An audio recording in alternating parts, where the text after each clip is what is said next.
It's one of those sad stories. I hesitate to even talk about it because when I do, people start to feel sorry for me, and that isn't necessary. My mother died when I was 2. Okay, now I've said it. Now I can get that out of the way. The important thing is that my dad didn't die. He lived. He still lives. In fact, right now he's probably back at his office after fighting through traffic from the airport, listening to one of his patients drone on and on, staring out the window. And then he'll see a plane flying overhead with a white, gauzy streak trailing behind it, and he'll wonder why it seemed like a good idea to let me go all the way to Tennessee for the summer. This isn't the first time I've run away. Once, when we were about 8, Tess and I stuffed a backpack with a towel, some socks, and a box of Lucky Charms. We figured, what's the point in running away unless someone knows about it? So we told Dad.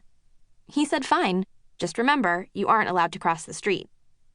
We stopped at the corner and ate a few handfuls of stale Lucky Charms before turning. We turned the next corner and the next until we arrived back where we'd started, at our own front door. It isn't like that now. I'm running away, and I'm not only crossing the street, I'm crossing this dried-out country, and I won't be back for 12 weeks, and Dad is going to miss me because he'll be all alone. Tess is gone, so is Rose. So, of course, is Jane. He has Cole, sure, but Cole is only 6, and what kind of company is a 6-year-old who talks to insects? Especially when Dad sees him only some weekends and every other Wednesday night. I guess I should start at the beginning. There are so many beginnings to choose from. There's me and my birth almost 18 years ago with my umbilical cord wrapped around my neck, a detail Dad likes to remind me about when I do something particularly boneheaded. There's Mom's death, which, although it's an ending, the big ending, is also the beginning of my life without a mom.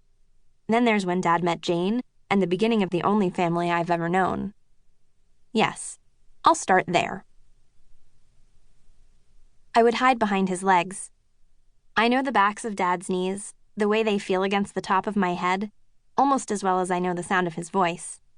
I spent years of my life there, my arms locked around his calves, while he would say with mock befuddlement, "Has anyone seen Harper?"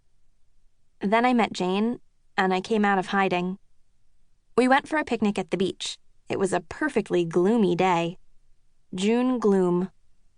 It's an expression you hear often growing up in Southern California.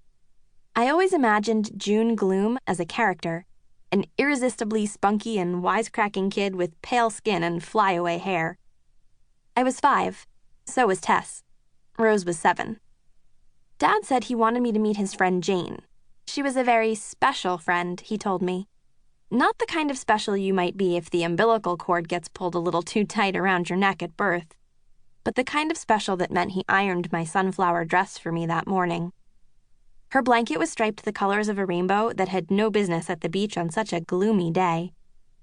There was fried chicken, macaroni and cheese, corn on the cob, and chocolate pudding. Basically a greatest hits of my favorite foods when I was 5. And I guess this should have been my first indication that something important was going on with Dad and Jane. Tess and Rose were down at the water's edge, playing a game of tag with the chilly gray surf.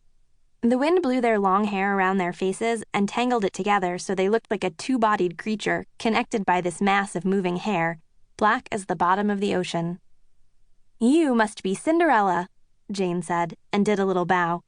She wore chunky silver rings on her fingers and big dangling earrings. "It's such a pleasure to meet you, Your Highness." "No," I giggled from my spot behind Dad's knees. "Sleeping Beauty?" "Nope."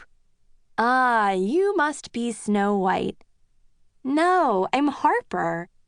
I stepped to the side and scoped out the picnic spread. "Good thing, because that's what this crown says." And she took from her bag a paper crown decorated with plastic jewels, my name spelled out in glitter. Jane turned toward the water and whistled. 1 long, loud whistle, followed by 3 short ones. It would become the whistle she'd use to call me too if I was far away. 1 long, 3 short. Tess and Rose came running, red-cheeked and sandy. There were crowns for them too, and later there were pink pedicures and juice drunk from big silver goblets. When I spilled my juice on my sunflower dress, Jane reached into her bag and pulled out a dry one. Purple eyelet. Dad never thought to bring a change of clothes. "That's my dress," Tess said. It's my favorite one." She brought her eyebrows together and turned to me with what looked like a glare. Then she tucked her hair behind her ears. She studied my face. She smiled. "But you can borrow it." After Jane zipped it up the back, Tess grabbed my hand. "Come on, the water's freezing, let's go." We ran down to the surf after Rose, where the wind did little to move my new pageboy haircut with the too short bangs. There would be many more dinners in our future organized around a theme. Chinese New Year with pajamas from Chinatown and parasols and dumplings. Cinco de Mayo with sombreros and paper flowers and enchiladas. But our first themed dinner, dubbed the Royal Feast, took place on a June gloom afternoon, the gray sky punctuated by a bright rainbow-striped blanket and pink toenails.